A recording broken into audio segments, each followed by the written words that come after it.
Friends, మనం UPSC civil service ఎగ్జామ్లో 2025లో prelims questions చూస్తున్నాం కదా. నెక్స్ట్ క్వశ్చన్ చూద్దాం. నెక్స్ట్ క్వశ్చన్ వచ్చి మనకి నాన్ కోఆపరేషన్ మూమెంట్ మీద క్వశ్చన్ వచ్చిందనమాట. మనకి ఇక్కడ స్టేట్మెంట్స్ ఇచ్చారు, కరెక్ట్ స్టేట్మెంట్స్ అడిగారు. సో మనకి ఫస్ట్ స్టేట్మెంట్ చూసుకుంటే, the Congress declared the attainment of Swaraj by all legitimate and peaceful means to be its objective. అంటే కాంగ్రెస్ డిక్లేర్ చేసింది ఏమని, to attainment of Swaraj we will use by all legitimate peaceful means to be it's objective అని చెప్పి ఉందండి first statement. Next statement చూసుకుంటే, it was to be implemented.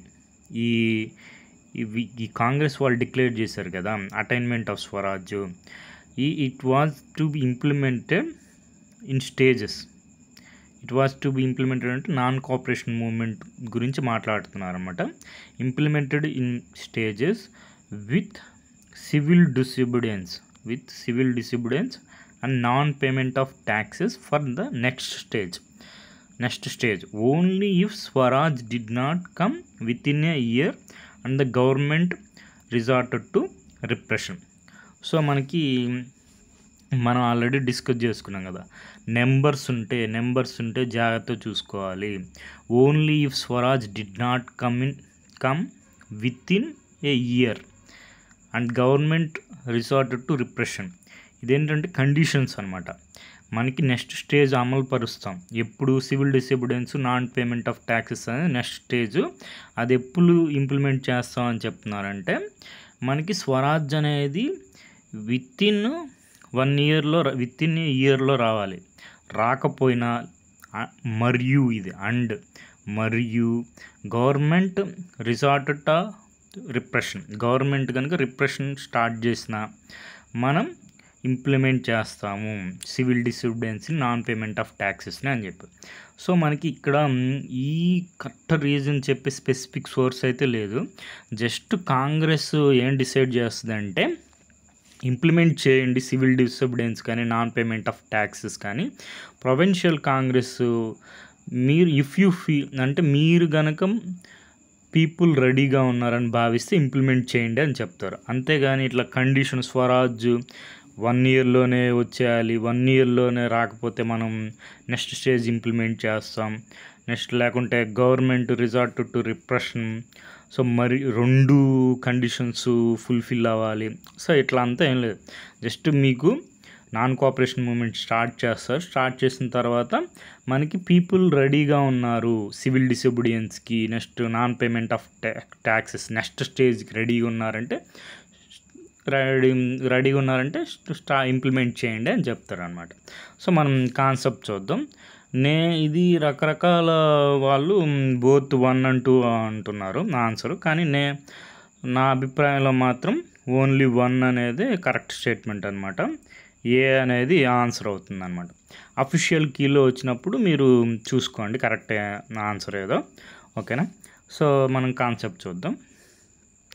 మనకి ఇక్కడ క్లియర్గా చూసుకుంటే, డిసెంబర్ 1920లో నాగ్పూర్ సెషన్ జరుగుతుంది ఇండియన్ నేషనల్ కాంగ్రెస్లో. దాంట్లో ఏంటి, the programme of non cooperation was endorsed and an important change was made in Congress creed. వాళ్ళ ఒక సిద్ధాంతంలో ఒక మార్పు వచ్చింది. అప్పటి వరకు ఏంటి, వాళ్ళు కాన్స్టిట్యూషన్ మీన్స్తో సెల్ఫ్ గవర్నమెంట్ స్వరాజ్యం సాధించాలనుకుంటూ ఉంటారు. కానీ దాన్ని ఏం చేస్తారు, చేంజ్ చేస్తారనమాట. Attainment of Swaraj through peaceful and legitimate means, thus committing it self N extra constitutional mass struggle. So మనకి క్రీడ్లో చేంజ్ వచ్చింది. ఏం చేంజ్ వచ్చింది, ఇంతకు ముందు వరకు కాన్స్టిట్యూషనల్ మీన్స్ని అటైన్మెంట్ ఆఫ్ సెల్ఫ్ గవర్నమెంట్కి దాన్ని చేంజ్ చేశారు. దేనికోసం, పీస్ఫుల్ అండ్ లెజిటిమేట్ మీన్స్గా మార్చారనమాట. సో అదే మనకి first statement correct. So next ఏంటి, ఇక్కడ మీరు చూసుకుంటే గాంధీజీ గారు డిక్లేర్ చేశారు ఏమని, that if non cooperation programme is implemented completely, non cooperation programme అనేది కంప్లీట్గా ఇంప్లిమెంట్ జరిగినట్లయితే స్వరాజ్ వస్తుంది మనకి విత్ ఇన్ ఏ ఇయర్లో అని చెప్పారు. అంతేగాని విత్ ఇన్ ఇయర్లో స్వరాజ్ రాకపోతే మనం సివిల్ డిసోబీడియన్స్ స్టార్ట్ చేస్తాం, లేదంటే నాన్ పేమెంట్ ఆఫ్ ట్యాక్సెస్, అట్లా time frame, government resort repression. So ఇవంతా ఏం లేదు, జస్ట్ మనం కనుక నాన్ కోఆపరేషన్ ప్రోగ్రామ్ కనుక మనం కంప్లీట్లీ ఇంప్లిమెంట్ చేయగలిగితే మనకి స్వరాజ్ అనేది 1 ఇయర్లో మనకి రావచ్చా అని చెప్పి అభిప్రాయపడతారనమాట గాంధీ గారు. సో అది నెక్స్ట్ ఇక్కడ చూసుకున్నా కానీ మనకి ఇక్కడ చెప్తారు లాస్ట్ ఫేజ్ ఆఫ్ మూమెంట్లో మనకి గాంధీజీ ఇంక్రీజింగ్ అప్పటి వరకు కూడా మనకి స్టార్ట్ చేయాలి. 1921 అప్పుడు కాంగ్రెస్ ప్రెజర్ చేస్తూ ఉన్నారనమాట, ఏమని సివిల్ డిసోబీడియన్స్ ప్రోగ్రామ్ స్టార్ట్ చేయండి అని చెప్పి. సో తర్వాత వచ్చి మనకి ఆన్ ఫిబ్రవరి, ఇక్కడ చూడండి, ఆన్ February 1, 1922 అంటే 2 ఇయర్స్ వరకు ఇంకా సివిల్ డిసోబీడియన్స్ స్టార్ట్ చేయండి అని గాంధీజీ గారు చెప్పలేదన్నమాట. అంటే 2 ఇయర్స్ అయిపోయింది, 1920లో స్టార్ట్ అయింది కదా మనకి నాన్ కోఆపరేషన్ మూమెంట్. 1 ఇయర్లోనే మనకి 1 ఇయర్లోనే స్వరాజ్ రాకపోతే స్టార్ట్ చేస్తాం అని చెప్పి అది అక్కడ ఏం లేదనమాట. మనకి స్వరాజ్ ఇవ్వలేదు, గవర్నమెంట్ రిప్రెషన్ కూడా స్టార్ట్ చేసింది, అయినా కూడా మనకి గాంధీజీ గారు చెప్పలేదు మనకి సివిల్ డిసోబీడియన్స్ స్టార్ట్ చేయండి అని చెప్పి. ఎప్పుడు చెప్పారంటే గాంధీ గారు February 1, 1922లో Gandhi threaten to launch civil disobedience from Bardoli, Gujarat. ఇక్కడ కండిషన్స్ చూడండి, if political prisoners were not released, political prisoners కనుక రిలీజ్ చేయకపోతే, fresh controls were not removed, కంట్రోల్స్ని రిమూవ్ చేయకపోతే నేను సివిల్ డిసోబీడియన్స్ని లాంచ్ చేస్తాను అని చెప్పి చెప్తారు. కానీ మనకి తెలిసిందే 1922లో చౌరీ ఇన్సిడెంట్స్ జరుగుతుంది, దానివల్ల నాన్ కోఆపరేషన్ మూమెంట్ అనేది అబ్రప్ట్గా ఎండ్ అవుతుంది అనమాట. సో దీనికి సోర్స్ వచ్చి modern India spectrum book. So మనకి స్పెక్ట్రమ్ బుక్లో నీట్ క్లియర్గా సమ్మరీ ఉంటుంది, ఈ చాప్టర్ యొక్క సమ్మరీ. ఈ చాప్టర్ యొక్క సమ్మరీ చూసినా చాలు, నాగ్పూర్ కాంగ్రెస్ సెషన్లో మనకి ఇక్కడ క్లియర్గా ఉంటుంది. Congress goal change to attainment of Swaraj through peaceful and legitimate means అని. సో అదే మనకి first statement correct. Next statement గురించి దానికి సోర్స్ చూసుకోండి. 1 ఇయర్ కండిషన్ అది నేనైతే లేదనుకుంటున్నాను. అట్లా స్పెసిఫిక్ 1 ఇయర్లో స్వరాజ్ రావాలి, రాకపోతే నేను నెక్స్ట్ స్టేజ్ అయినటువంటి సివిల్ డిసోబీడియన్స్ స్టార్ట్ చేస్తాం అని చెప్పి మనకి ప్రోగ్రాంలో లేదు. ఏదైనా సోర్స్ ఉంటే చూసుకోండి, అఫీషియల్ కీ వస్తుంది, దాంట్లో గమనించుకోండి. సో నెక్స్ట్ తర్వాత వచ్చి మనకి ఇది ఆల్రెడీ క్వశ్చన్ చూసాం, ఇంకోసారి చూద్దాం. ఇదేంటంటే నాన్ కోఆపరేషన్ ప్రోగ్రాంలో ఏమేమి ఉంటాయన్న. సో మనకి ఇక్కడ క్లియర్గా boycott of law courts and foreign cloth అని ఉంది. సో ఇది ఉంటుంది నాన్ కోఆపరేషన్ ప్రోగ్రాంలో, ఇది భాగం. Next observance of strict non violence, ఇది కూడా నాన్ కోఆపరేషన్ ప్రోగ్రాంలో భాగమే. Retention of titles and honours without using them in public, ఇది ఇన్కరెక్ట్ స్టేట్మెంట్ అనమాట. మనకి గాంధీ గారు స్టార్ట్ చేయడం అనే తన యొక్క టైటిల్ అయినటువంటి కైజరే హింద్, అది బ్రిటిష్ గవర్నమెంట్ ఇచ్చుంటుంది, దాన్ని రిటర్న్ చేసేస్తారనమాట. ఇక్కడ రిటెన్షన్ కాకుండా రిటర్న్ ఆఫ్ టైటిల్స్ అని ఉంటే మనకి కరెక్ట్ అయ్యేది. సో అది నెక్స్ట్ ఇది ఇన్కరెక్ట్ స్టేట్మెంట్ అనమాట. 4th స్టేట్మెంట్ చూడండి, establishment of panchayats for settling disputes, ఇది కరెక్ట్ స్టేట్మెంట్. అంటే 3 స్టేట్మెంట్స్ మనకు కరెక్ట్, ఓన్లీ 3, ఆప్షన్ సి అనేది ఆన్సర్ అవుతుంది. సో మనకి ఇక్కడ మనం ఇది NCERT textbook, old NCERT textbook, Bipin Chandra sir book. దీంట్లో చూడండి, Gandhiji was the first to join and he returned Kaisar i Hind medal awarded to him earlier for service during the war.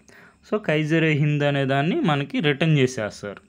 So అదే మనకి నాన్ కోఆపరేషన్ మూవ్మెంట్ని స్టార్ట్ చేస్తారనమాట August 1920లో. So అందుకని నా statement incorrect అనమాట.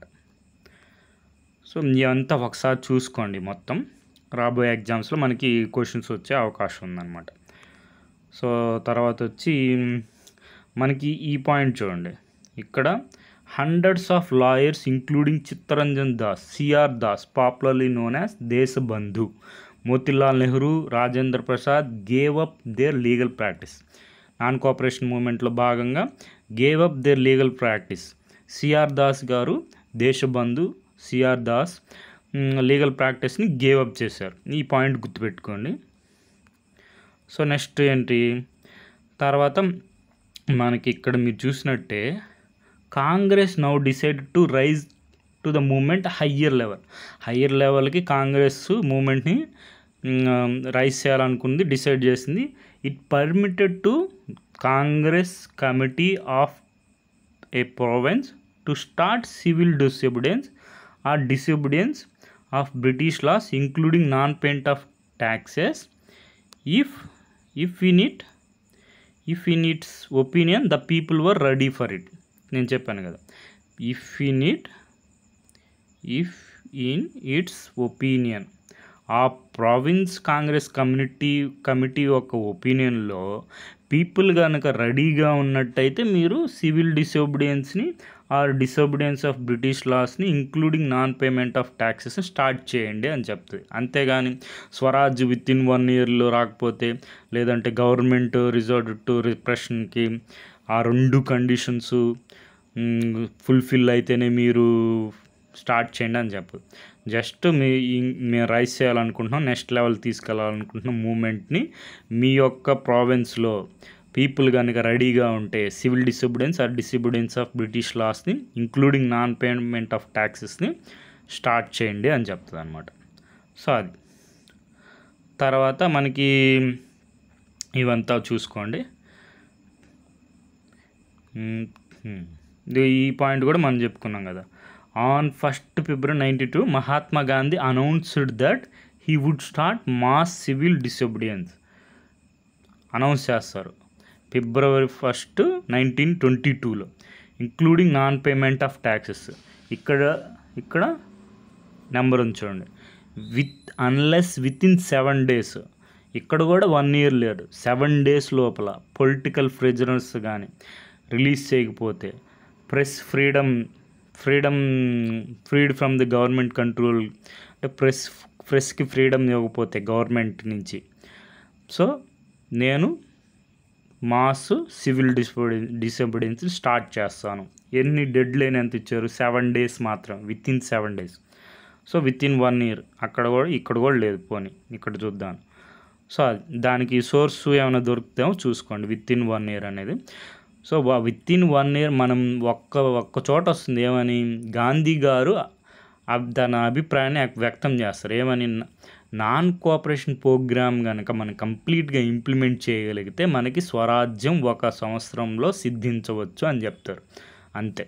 So అది దీనికి సోర్స్ వచ్చి modern India old NCERT textbook, Bipin Chandra సార్ది. సో మనం ఇప్పుడు మొత్తం చూస్తాం. వీళ్ళు సి అంటున్నారు, సో అది ఒకసారి చూసుకోండి. నేనైతే కొన్ని ఇన్స్టిట్యూట్స్ సి అంటున్నారు, నేను మాత్రం ఏ అనుకుంటున్నాను. 1 only statement correct, second statement incorrect అనుకుంటున్నాను. సో వీళ్ళు కూడా ఈ విధంగానే భావిస్తున్నారు, first statement correct, second statement incorrect అని. ఇక్కడ రీజన్ ఉంది చూడండి. సో సెకండ్ స్టేట్మెంట్ ఇన్కరెక్ట్ ఎందుకని, misrepresentation of movements plan and timeline. So మనకి ఇక్కడ మనకి non cooperation movement was not designed with conditional timeline within year అట్లా for civil difference or tax non payment. మీరు చూసారు కదా, people రెడీగా ఉంటే స్టార్ట్ చేయండి అంటారు, విత్ ఇన్ ఇయర్ అట్లా కండిషనల్ ఏముండమంట, కండిషనల్ టైమ్ లైన్ ఏముండదు నాన్ కోఆపరేషన్ మూమెంట్లో. కానీ సివిల్ డిసోబిడియన్స్ మూమెంట్ ఉంది కదా 1930లో, దాంట్లో 1 year అని ఉంటుంది. సో మనం ఇక్కడ ఇది first statement correct, second statement incorrect, కాబట్టి ఏ అనేది ఆన్సర్ అవుతుంది. 1 only స్టేట్మెంట్ 1 only కరెక్ట్ అనమాట. సో మనకి ఇక్కడ క్లియర్గా చూసుకుంటే మీరు ఇదేంటి వచ్చి సివిల్ డిసోబిడియన్స్ మూమెంట్కి ముందు జరిగిన పరిణామాలు. ఇక్కడ మనకి పూర్ణ స్వరాజ్ అని వస్తుంది. ఇక్కడ మీరు చూసుకుంటే వీళ్ళకి డొమినియన్ స్టేటస్ని 2 year గ్రేస్ పీరియడ్ ఇస్తారు గవర్నమెంట్కి యాక్సెప్ట్ చేయడానికి. తర్వాత యంగర్ ఎలిమెంట్స్ అంటే మన జవహర్లాల్ నెహ్రూ, సుభాష్ చంద్రబోస్ గారు. సో వాళ్ళ ప్రెజర్ వల్ల ఏం చేస్తారు, ఈ 2 year గ్రేస్ పీరియడ్ని కూడా దాన్ని 1 yearకి రెడ్యూస్ చేస్తారనమాట. Now the Congress decided that if government did not accept constitution based on dominion status by the end of the year, Congress would not only demand complete independence but would also launch civil disobedience attainment its goal. ఇక్కడ వస్తుంది within ఇయర్లో కనుక dominion స్టేటస్ని, constitution based on dominion స్టేటస్ని accept చేయకపోతే government, మేము not only demand complete independence మాత్రమే demand చేయడమే కాకుండా సివిల్ డిసోబిడియన్స్ మూమెంట్ని లాంచ్ చేస్తాం అని చెప్తారు. ఇవంతా ఎప్పుడు జరుగుతుంది, 1920, 1930 ఆ టైంలో జరుగుతుంది అనమాట. ఇదంతా సివిల్ డిసోబిడియన్స్ మూమెంట్లో ముందు. సో అది తర్వాత ఈ క్వశ్చన్ చూడండి. మనకి తెలుసు కదా, aftermath of Chauri Chaura incident వల్ల మనకి నాన్ కోఆపరేషన్ మూమెంట్ అనేది అబ్రప్ట్గా ఎండ్ అవుతుంది. గాంధీజీ గారు నిర్ణయం తీసుకుంటారు. సో ఈ వీళ్ళకి చౌరీ చౌరీ ఇన్సిడెంట్స్లో ఇన్వాల్వ్ అయిన పీపుల్కి లీగల్ డిఫెన్స్ ఎవరు ప్రొవైడ్ చేశారో అని అడుగుతున్నారు. దీనికి ఆన్సర్ వచ్చి మదన్ మోహన్ మాలవ్య అండ్ కృష్ణకాంత్ అనమాట. సో మనం చెప్పుకున్నాం కదా, CR Das, Deshbandhu CR Das legal ప్రాక్టీస్ని గేవ్ అప్ చేసేస్తారు నాన్ కోఆపరేషన్ మూమెంట్స్లో. సో ఈ ఆప్షన్ ఎలిమినేట్ అయిపోతుంది. డాక్టర్ సైఫుద్దీన్ కిచిలు అండ్ ఖ్వాజా హసన్ నిజామీ వీళ్ళు మనకి జలియన్ వాలాబాగ్ ఇన్సిడెంట్కి ముందు అరెస్ట్ అయి ఉంటారు వీళ్ళు. సో ఇది మనకి తెలిసిందే. మదన్ మోహన్ మాలవ్య ఇది అనమాట దీనికి ఆన్సర్. అండ్ కృష్ణకాంత్. ఈ సోర్సెస్ ఏం లేవు, మామూలుగా వికీపీడియాలో ఉంది. Malaviya renounced his practice of law 1911లో ప్రాక్టీస్ ఆఫ్ లాని రినౌన్స్ చేసేస్తారు సోషల్ సర్వీస్కి పాల్గొనడానికి. కానీ మనకి ఇక్కడ 177 మంది ఫ్రీడమ్ ఫైటర్స్కి మనకి చౌరీ చౌరా కేసులో కన్విక్ట్ చేయబడతారనమాట హ్యాంగింగ్కి. సో మనకి మదన్ మోహన్ మాలవ్య గారు వచ్చి 156 ఫ్రీడమ్ ఫైటర్స్కి అక్విటల్ కలిగిస్తారనమాట. సో అది మనకి డిఫరెంట్ సోర్సెస్లో ఈ ఫ్యాక్ట్ అనేది మెన్షన్ చేస్తున్నారు. మహామానా పండిత్ మదన్ మోహన్ మాలవ్య అని చెప్పి ఈ వెబ్సైట్లో కూడా ఇక్కడ మనం చూసుకుంటే ఏ విధంగా మనకి డిఫెండ్ చేశారు మదన్ మోహన్ మాలవ్య గారు అని మొత్తం ఉంటుంది. సో ఇది చూసుకోండి. తర్వాత ఇది. సో మనకి ఆన్సర్ వచ్చి మదన్ మోహన్ మాలవ్య అండ్ కృష్ణకాంత్ అనే వాళ్ళు డిఫెండ్ చేస్తారనమాట చౌరీ చౌరా కేసులో ఇన్వాల్వ్ అయిన పీపుల్ని. సో మనకి చౌరీ చౌరా ఇన్సిడెంట్కి 2021లో 100 years అయినాయి. సో మనకి న్యూస్లో ఉందన్నమాట.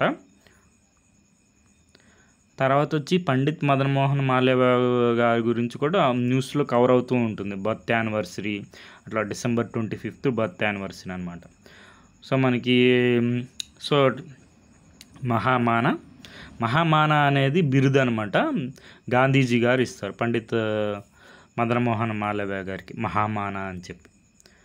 సో మనకి ఇక్కడ ఇంకో 150వ జయంతి సందర్భంగా 150th బర్త్ యానివర్సరీ.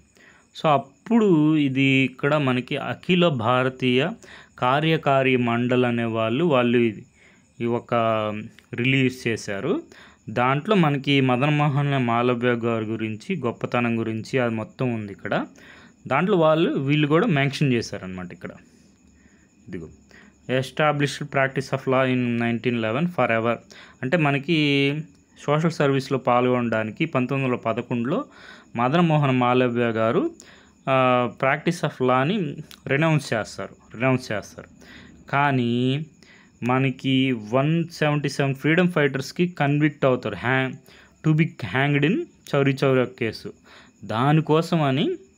వాళ్ళ కోసమని మన మదన్ మోహన్ మాలవ్య గారు మళ్ళీ తిరిగి వచ్చి 156 ఫ్రీడమ్ ఫైటర్స్కి అక్విటల్ కలిగిస్తారనమాట. సో ఇది మనకి 150th బర్త్ యానివర్సరీ స్పీచ్, అప్పుడు స్పీచ్ చూసుకోండి. తర్వాత మనకి కాంట్రిబ్యూషన్స్ చూసుకోండి. రాబోయే ఎగ్జామ్స్లో క్వశ్చన్స్ వచ్చే అవకాశం ఉంది.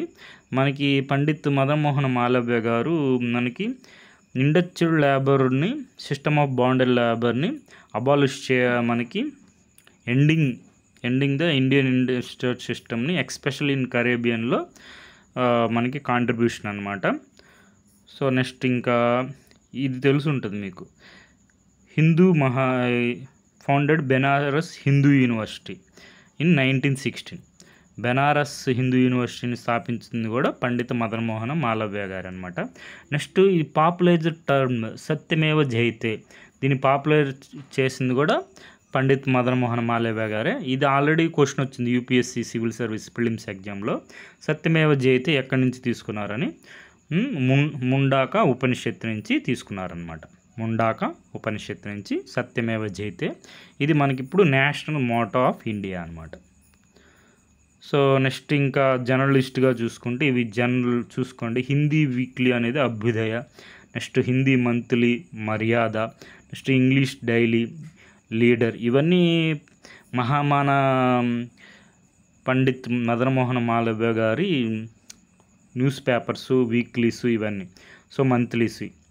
So next Hindustan and Indian యూనియన్కి ఎడిటర్గా కూడా ఉంటారనమాట హిందీ వీక్లీ అది. తర్వాత వచ్చి chairman of board of directors of Hindustan Times కూడా ఉంటారనమాట. సో మనకి అవార్డ్స్ అండ్ ఆనర్స్లో ఇది ఇంపార్టెంట్ చూసుకోండి.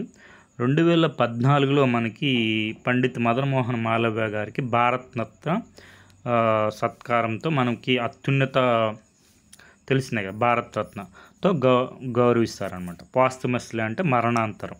సో మళ్ళీ 2016లో ఇండియన్ రైల్వేస్ వారు స్టార్ట్ చేస్తారు వారణాసి టు న్యూఢిల్లీ. సో అదేంటి మహామాన ఎక్స్ప్రెస్ అనమాట. మన మహామాన పండిత్ మదన్ మోహన్ మాలవ్య గారి జ్ఞాపకార్థం అనమాట ఇది మహామాన ఎక్స్ప్రెస్. ఈ సోర్స్ వచ్చి ప్రెస్ ఇన్ఫర్మేషన్ బ్యూరో. సో ఈ మొత్తం సింపుల్గా దీంట్లో చూసుకోండి అన్ని ఇంపార్టెంట్ పాయింట్స్ అన్నీ. సో మనకి చెప్పుకున్నాం కదా, Mahatma Gandhi gave him the title of Mahamana అంటే the great one. So next president of Indian National కాంగ్రెస్కి కూడా ఉన్నారు, 4 times ఉంటారు చూసుకోండి. నెక్స్ట్ పాస్తుమస్లీ వచ్చి మనకి భారతరత్న వచ్చింది 2014లో 24 డిసెంబర్, అంటే జయంతికి ముందుగానే ఇచ్చారనమాట. మనకి జయంతి తెలుసు కదా, 25 డిసెంబర్ జయంతి. సో అది. Next he was the chairman of Hindustan times from 1924 to 1946. So next ఇంకా ఈ జర్నలిజంలో ఇవన్నీ చూసుకున్నాం కదా, అభ్యుదయ Hindi weekly, Maryada Hindi monthly. So అది. నెక్స్ట్ మేజర్ కాంట్రిబ్యూషన్లు వచ్చి Ganga Mahasabha in 1905, next ending the Indian industrial system, Satyameva జయతిని పాపులరైజ్ చేశారు. సో అట్లా బెనారస్ హిందూ యూనివర్సిటీ. ఇది మనకి ఇక్కడ ఇచ్చినారు చూడండి, Mahamana Madan Mohan Malaviya, a journalist, social reformer, lawyer and a strong advocate of mother tongue. He was fearless person from his early childhood. Due to these qualities, he was given the title of Mahamana. ఎవరు ఈ title ఇచ్చింది? మహాత్మా గాంధీ గారు. So okay friends, thank you for watching.